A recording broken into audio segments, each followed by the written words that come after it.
Okay, my friends.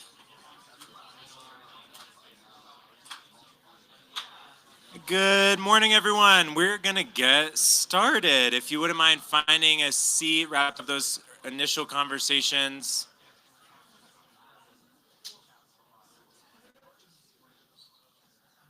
Meeting people that you've only known on the internet in person for the first time. Hello. Welcoming our guests who've come from all over the world, all over the United States, all over to be here together. It's such an honor to be all of you here to the Riverside, to Boulder, at a time in the world that is very uncertain, where the things that are happening at the macro feel increasingly chaotic and destabilizing. And this event is intended to be in direct dialogue with the moment that we're all navigating collectively. A moment where a lot of the old stories about who we are as humans, what it means to be a society, questions of ideologies, communism and capitalism, anarchy, libertarianism, where we're navigating what it means to create solidarity outside of the divisive ideologies of the 20th century. And Ethereum localism is one of the invitations that we're making, or provocations that we're making around a way in which we can come together in a different kind of solidarity than we've known before. And so this weekend, we might hear some terms that might be new to some of you. A lot of us here work in the space of blockchain, but not all of us. And so we want to create an environment that is inclusive, because I'm really not interested in the circular, insular conversations of people who are on the inside of a particular ideology or technology. We're really trying to find ways to communicate across differences and build real functional solidarity to create grassroots systemic change. And Ethereum as a substrate is a place where we can organize. And localism is where that change really matters and needs to be rooted in place in service of people and ecologies and communities. And so this inquiry that we're exploring this weekend is, what is the relationship between that global solidarity and that local action? And you might also hear the term cosmo-localism this weekend. And cosmo-localism, the definition that I love that one of our friends and mentors, Michelle Ballins, coined, is everything that is heavy should be local, and everything that is light should be global and shared. So simple. We're globally connected. We're in a global commons.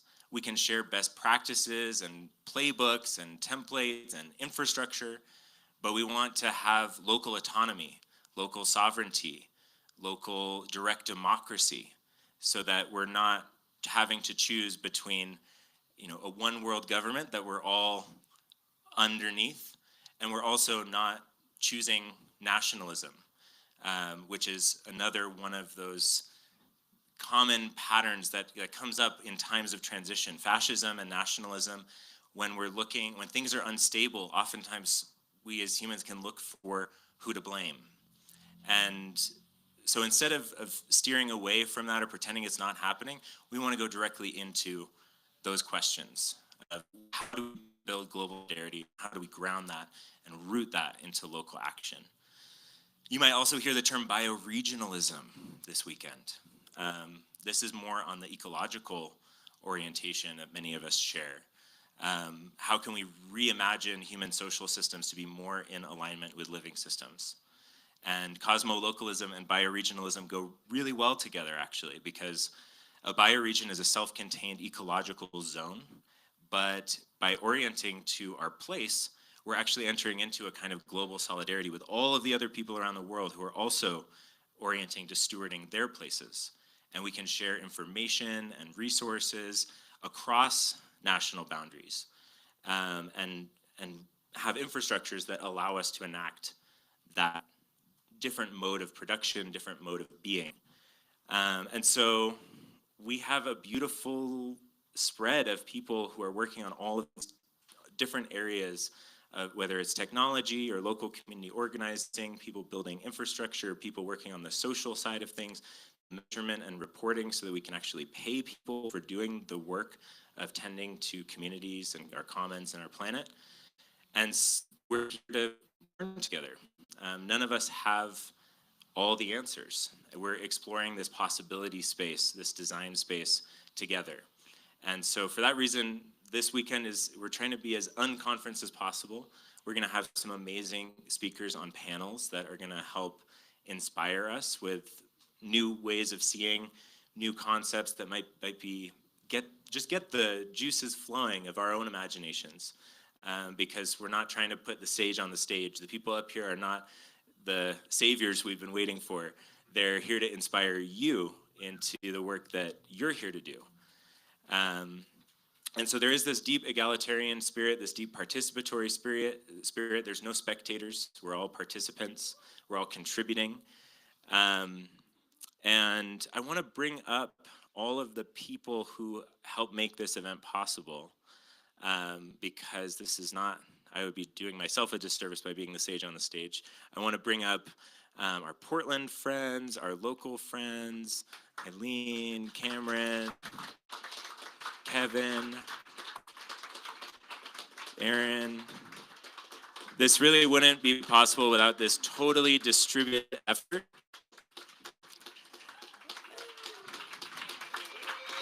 Yeah, look at all these people.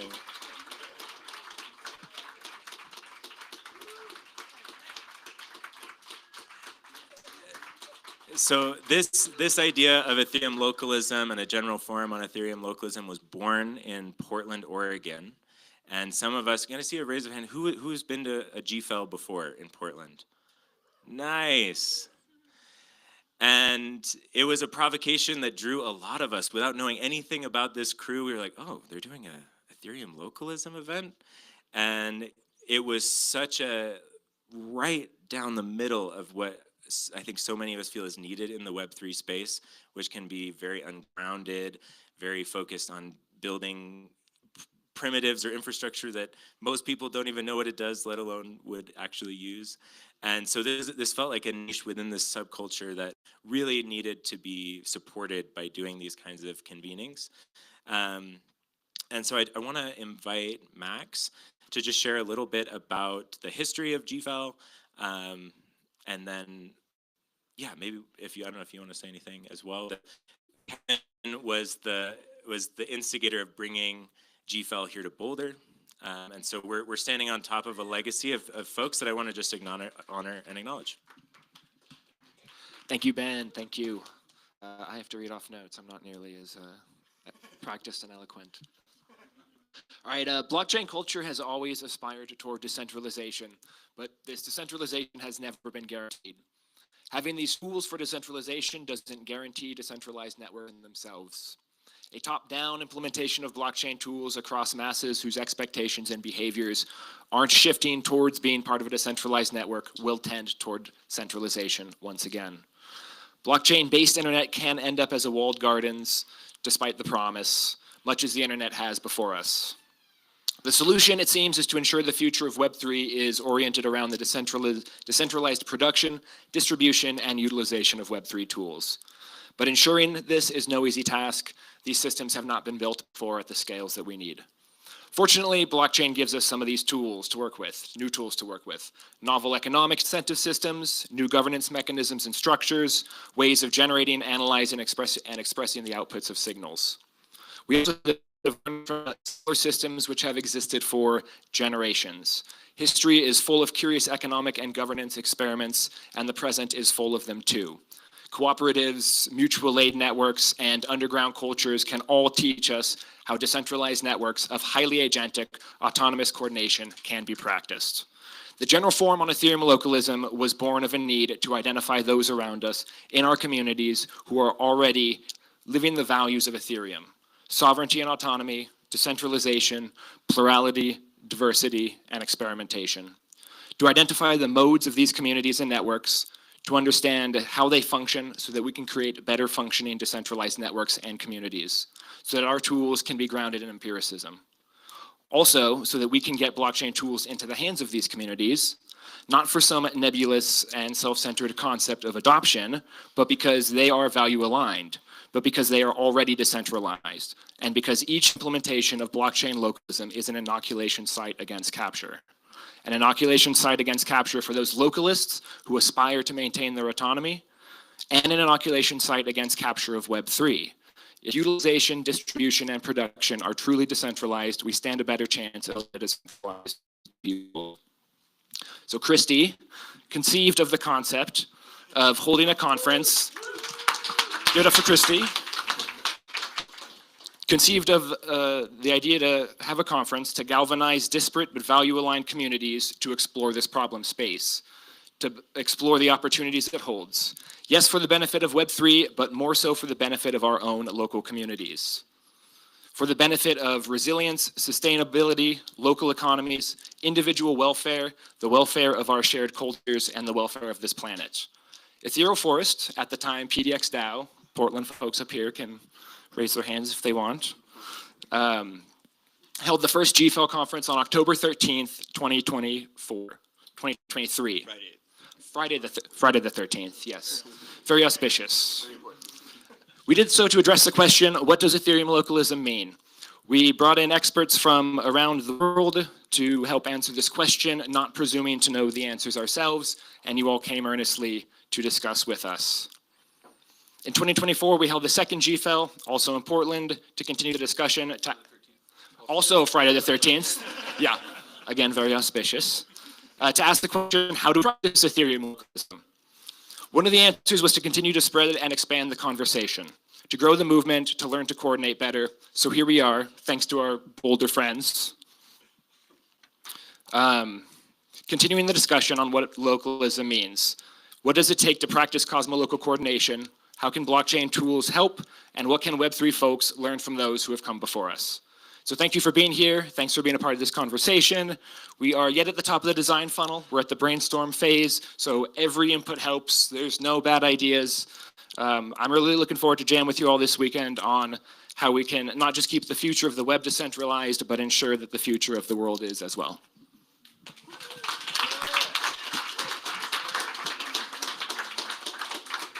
Thank you, Max. And yeah, this wouldn't be possible without the Portland crew having kicked off this inquiry. It wouldn't be possible without Kevin's support and without the support of all the local Boulderites who leaned in. And even without as much context about Ethereum and Web3, we're like, oh, this is where we want to direct our energy because of how much we care for this community. We want to empower this community with new tools, have a place where we can experiment with a lot of these grassroots innovations. And so many of them are actually already happening here on the ground locally. There's so much regenerative agriculture. There's such a strong cooperative economy. There's CU Boulder. There's so many of the pieces that my hope, my highest intention for this gathering is for the deeper solidarity at the global level amongst the innovators who are building tools that help local communities, and increase solidarity here locally in Boulder with new capacities. In the world of holochain, they say grammars are expressive capacities. And so we don't actually have some of these grammars of our own currencies. We actually can't express the community solidarity that we actually feel in our hearts. And so there's a deep, heartfelt intention here to not just talk about things, but to really ground them into the places that we call home through and as an expression of care and love for our places and our people. And so I just want to say thank you again to all of the people who made this possible. We're going to hear from a few of our localist organizer friends later today. And maybe just to close out our introduction, I want to bring up my friend Jordan Siegel. Jordan and Cameron are both two of my dearest friends here in Boulder and are really some of the reason why I moved here in the first place. Cameron has been incredibly generous in holding it down here at the Riverside and making this space available to us. So I want to thank him especially. And he's the kind of dude, if your car is broken down and you send him a text, he'll show up on the side of the road to help fix your car. He's that kind of homie. And Jordan and I first started working on a systems change political party together many years ago. And we both left doing that for various reasons. But Jordan was really the reason that I moved to Boulder, because she's holding down a part of the culture here, the mother culture of Boulder, the kind of reawakening of that like fundamental immanent relationality. And so I want to turn it over to you to just recognize and honor and acknowledge the place where we are, and then also acknowledge and start to weave the people who are here. Thank you. Yeah. Oh. Hi, everyone. People always like pass me the mic with a big onus like that, and I'm like, I don't know how to do that. Am I doing that right now? I also like kind of hilariously thought it was gefilevated, like gefilte fish. I just thought that sounded nice. Yeah, it's salty, fishy. I'm into it. Yeah. Well, hi. I'm seeing a lot of faces I've never seen before, and many that I've seen in all kinds of ways and places. So if you are a Boulder person, would you put your hand up? Yeah. I have this idea that we might actually somehow move it in a way commensurate with how long we've been here. Like if you've been here since you were born, you're like, yes, I'm here for so long. Yeah, I know, native, yes. Yeah, other people here been here a while. Yeah, thank you. I actually was just, I have this like theory. We're in Boulder. There's a lot of like consciousness and yoga and Naropa University, like the first like Buddhist university in the Western Hemisphere. And sometimes I have this theory, like particularly if I'm like, face to my knee, my chin, I can't breathe. Sometimes I think that the purpose of yoga is just to remind us of how weird it is to be alive. And all of the strange shapes that we can get into and still somehow figure out how to breathe, or still somehow figure out how to stay there. And I feel like, this time, like Benji was speaking about, we're in a really interesting time, and it is fascinating to be paying attention right now. I am so grateful to this community for being experimental in the shapes that we make together, on our own in our weird yoga practices or weird like dance practices or whatever. But also like the forms that we make together, because the weirder we can allow ourselves to be in relationship to what we imagine, what we pray for, what we are organizing for, or programming for, the more that the future kind of blooms open. So what I would love to invite y'all to do is to find someone near you who you don't know, or someone that you would like to know more, I guess. And actually to introduce yourself, not who you are, but by someone in your life, human or otherwise, who changes the shape that you're in. Like that relationship is one that kind of, whether it's like a kid, like I never woke up at 2:00 in the morning with my boob out, or an animal or a place or, something that actually has brought you into the shape that you're in now. And to introduce yourself by that relational context. And I also recommend stories. They're compelling. But just to take a few minutes to find someone near you and offer that to them as a way to know one another. And I think maybe I'll say like 3 minutes, and then I'll make some kind of indication that it would be time to switch. Are there any questions? Yeah. Are there any questions? There should always be questions. It doesn't mean I'm going to answer them, but there should always be questions. Okay, take your minutes.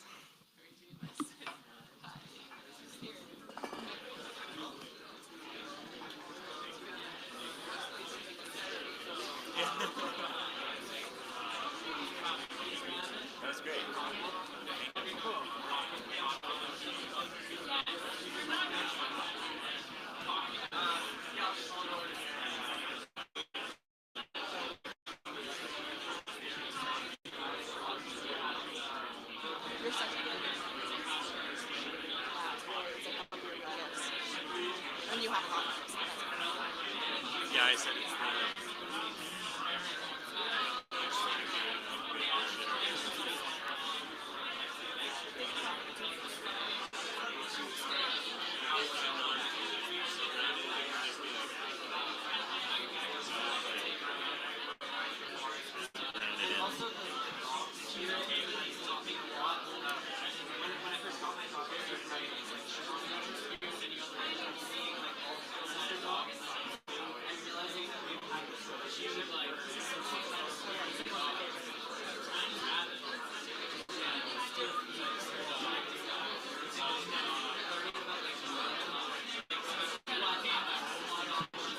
Wait a second, can you send me the list of people you want to interview?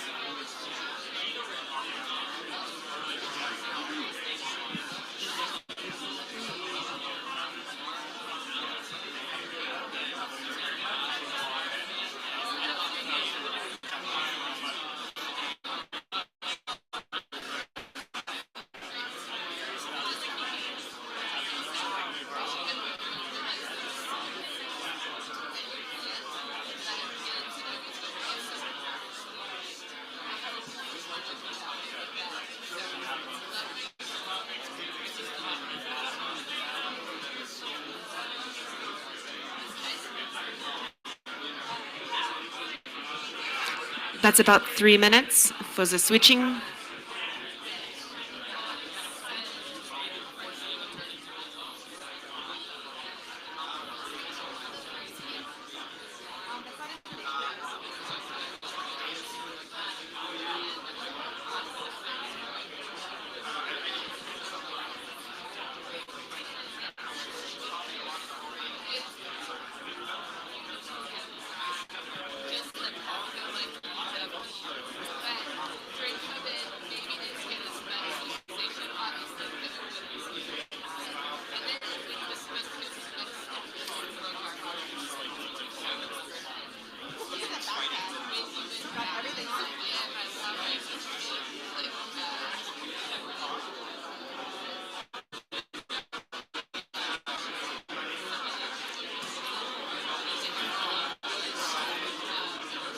Two more minutes.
Okay.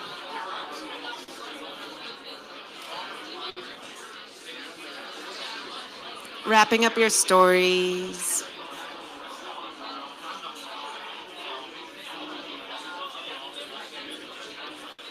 In 10 seconds, you will gaze back up here, quiet. If you can hear me, go. If you can hear me, go. Look at me like this. Yeah, make that worst nightmare happen. Look at me skeptically, even like hatefully. Oh, God. Just trying things out. Oh, thank you. Thanks. Okay. in the back, if you can hear me, stick your tongue at me. Come on. Thank you. So who's here now? Can anybody, without maybe sharing if it's super personal, like who did your friend bring here now through their story?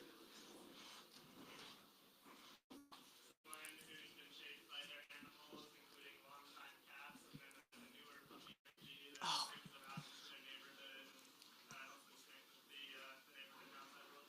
Yeah, nice. Geriatric animals are like their own medicine for sure. And so are young ones.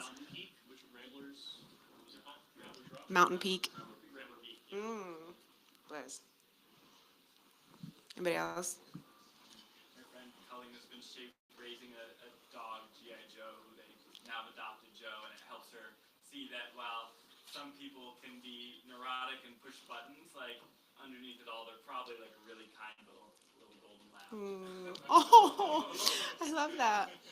I actually had the moment of like coming up here and being like, I'm just gonna look at everyone like they're a baby, you know? And then I could look at them like they're my beloved, or look at them like they're old.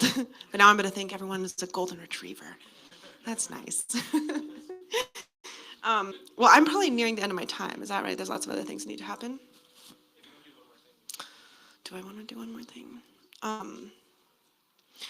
I guess I would share just briefly that I just came back from a European philosophy tour, which was deeply aided by an extremely intense fever for a week in the Netherlands. And I ended up going to like the meta-modernist guys after coming from Nora Bateson, and just like these conversations about, like, actually I'm going to point to Gregory. Gregory's the one who introduced me to spiral dynamics like more than 10 years ago. And I was like, oh man, you know, reading all this stuff. But I kind of was like, oh, I'm an immanence supremacist. Like, I'm here for the ground. I'm here for relationship. I'm here for food. I'm here for the soil, you know. And just like in the last 2 weeks, and again, that fever really helped a lot, I've started to reconsider the possibilities of what they call transcendence. And, you know, and like linearity scares me. I'm just gonna name it. Like the whole, it's just, I look to nature and I don't see anything really straight. Actually, pines seem very straight, but lots of branches. And sometimes if the wind blows, it'll like twist, you know? Anyway. And I've had this thought, you know, that I'm preparing like a pretty dramatic rebuttal that I'm thinking about writing on my housemate's body as a medium, and, you know, sort of publishing in that way. Yeah. We're just, you know, gotta think new thoughts. And you know, one thing that I am always afraid of is where it's like, you know, there's like some place that we're going and it's high up and that's where we're supposed to go. Ah, man. Like, really, I just want to be really specific to my true nature, exactly where I am, and to the people that are here with me, you know, and for us to like really culture one another with our particularities, with what we love and the weird ways we love them, and to let ourselves get a little weird here on this planet again, and here in this culture where we can practice those strange shapes and prove to ourselves and to creation that that we're not an idea. That there's a real here. And I want to thank you all for being, you know, technicians of possibilities for ways to back end that. You know, like, truth is, I don't really understand. I mean, it's not like I don't understand, but I'm not like turned on, frankly, by like Ethereum. Sorry, just naming it. More like earth, wind, fire, water. Okay. But thank you, you know, for doing the work to actually help elevate our system so that we can continue to evolve into a more specific, a deeper iteration of who we are when we're together in beautiful ways. So thanks, y'all. Thank you, Josie. Yeah, Josie's been such a teacher for me around immanence and what it means to actually be of place, and returning to that relationship to place. She does that really beautifully. And the last closing remarks I want to make, and then I'm going to not talk for the rest of the weekend, is just to say that towards what I was mentioning earlier around the time that we're in and the kind of collapse of some of the narratives and ideologies that have gotten us to this point, it feels to me personally like there is a need for new stories and a need for new infrastructures that embody those new stories. And I think within the kind of postmodern zeitgeist, a lot of it is about critique. A lot of it is about deconstructing. Well, that's in that way, and that's messed up in that way. And gosh, we needed that. That was really important for us to like name all of the things that are broken about our current society. But I feel like we're at a point where we get how broken things are. We get the things that need to change.